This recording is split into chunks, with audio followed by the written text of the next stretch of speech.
talking about? This was when I very first started driving.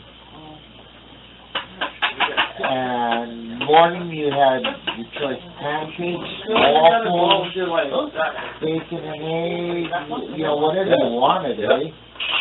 But when you're working, And we stayed up there for 24 hours. And cold? it was. I think it was minus 37. And they take all the snow off the ice. Yeah. So and our trucks, as soon as we were unloaded, we pulled to this fueling dock, and they fueled, and it was coal or stove oil, eh? Like it was different than what you get. Any Yeah. power in that? We're driving 15 kilometers an hour. Yeah, You don't know what you got power. And coming back, all they sent back were empties of this. Oh, no, big load, so you don't have to ride on there. But they send back the dynamite sticks. Oh. And anyways, this Because guy, they're unused. yeah. And then Well, they try perishable. blowing it, but I guess they get some kind of credit for it. Well, anyway, when we were up there and we were taking our 24 hours off, like the guy went up and he says, "Have you ever seen a mine before?" And I says, "No," and he goes, "Well, we're going to give you a tour." So he called, I don't know who he called, but the guy came down and introduced, and so we went into his little office and watched a little video. Oh, that you did. Yeah, safety training, so you had to have safety glasses, helmet, safety vest. Well, we had our work boots anyways, because that's what I wore to drive with, because they were the ones that I had. And so anyways, then we went on this little tour, and Open pit or how did it was open pit. And drive on the benches all the way. yep. And so anyways, and then he comes and he says, "And this is what we do with the dynamite." He says, "We ship it all back and we funnel." Well, they drill 2 holes in it, one at the top and one at the bottom. And they run a solution to it, and it takes all the gunpowder, and so if it starts to sweat, you don't get the nitro. Okay. And so he's showing it, like when he first said, "This is our dynamite," and I kind of looked at him like, "Dynamite?" I mean, I'm 19 years old. What the fuck do I know? So he gives me a stick.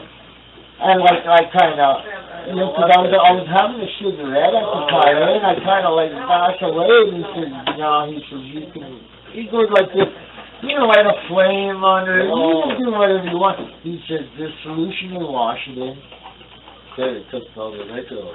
takes the nitro and the gunpowder out, and so It won't fire. it won't fire." So he says, "Souvenir, take it with you." So I put it in my toolbox. Oh, okay. So I come back to Edmonton, and the guy says, "So, you ready to go again?" "Nope, I ain't doing this anymore."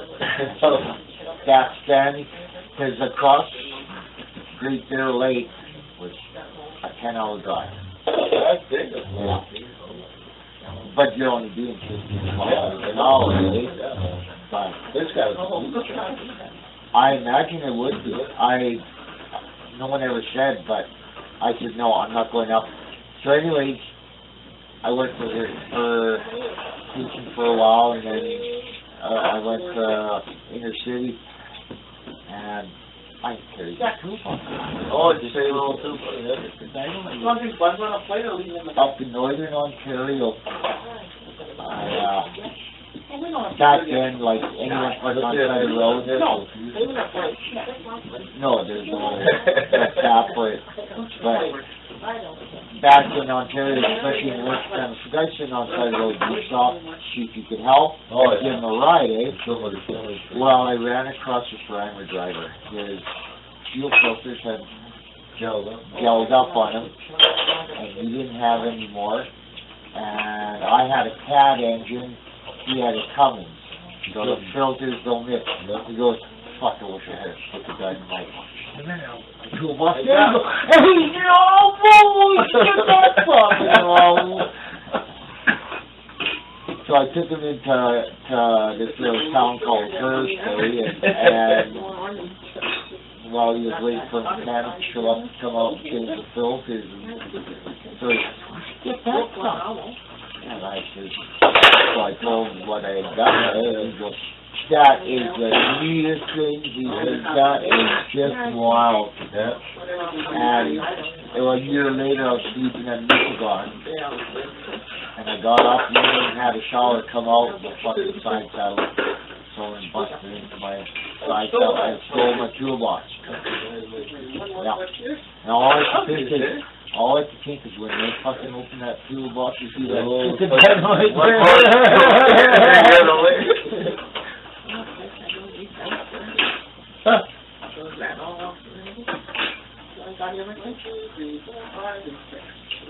So when the guys filtered gel, did they do that? Yeah. It was still on, so it wouldn't be all thrown up out of it. It idled, but we had no power in it. And they just won't ever stop.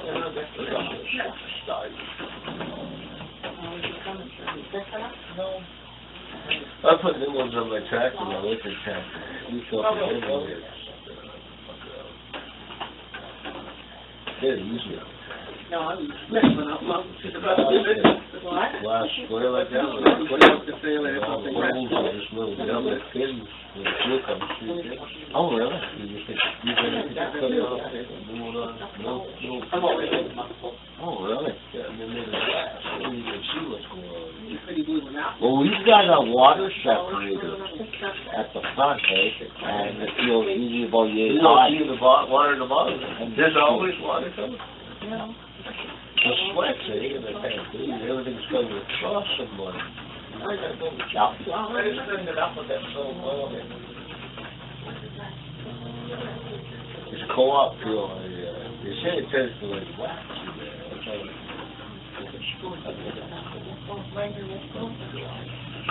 I never had it. I was just kidding. Well, the problem I was always told with cloth fuel, like Pfizer doesn't use cloth. No, we use Does it hot. all come from the machine? It does. Shell, I guess, Flying J. Well, Flying J is Shell, and then Husky is Husky, but at one time we used to use strictly Esso. And I know when I was hauling fuel for Chuck Mormon, like we had to go through the orientation and that. And he was saying the difference between Esso fuel and like cloth fuel is their holding tanks. Okay. They sit for 5 days. And the holding tanks, cloth only sits 1 day. That's how the So it has time, yep, so all the water and that is time to settle. And that's when it's done you want. Yep. That's why they sell anti-gel. Yeah, they got a whole list of products. Don't have big enough tank. Yeah, big tank. Every time I know when you go Yep. But the thing is, the fuel is only held in there for 1 day, and then it's pumped out and on to the next. Something blew up there around Christmas time, it's up there. Yeah, We talked about it. yeah. Maybe somebody will be right. Supposed to stay cold for the next 14 days. Good, you made me feel better. Supposed to stay fairly cold for the next 14 days. Yeah, we're supposed to get another DC starting tonight. Oh, another one of them polar vortex. No, I don't think it's going to be as cold as that, but How does that work, that polar vortex? I never did check it out. I don't know. I'm not sure on that either. I heard a lot about it. It's like cocoa. Oh, really, yeah? I just cleaned my coffee in the morning. I just got a chocolate in the morning. I think it was 12 in the supper. Couple hot chocolate. Sunday is late when you get off the plane. Yeah, and add some sugar. They don't plug in their car, nothing. He might be getting boost in his jacket. What? The Black goes back from Jamaica. It's gotta be -39. Yeah. Is that what it's like? Supposed to feel like that. Sunday afternoon, yeah. Minus 23 with the wind chill, minus 39. Monday's supposed to When you get off? 12 o'clock. At night. Midnight. You'll have to get a room for the night, I think. Oh, a taxi to come back and like, cook up in the morning. I bet you guys don't start. We got back from Cuba, my truck was in a drift. Well, it had 4-wheel drive, but it was plugged in all the time. It said $88 5 people. Oh, really? Remember that, you said. That's good. No, that's stuff Right there. Yeah. I don't know, I put the 4-wheel drive on, and it's going. They never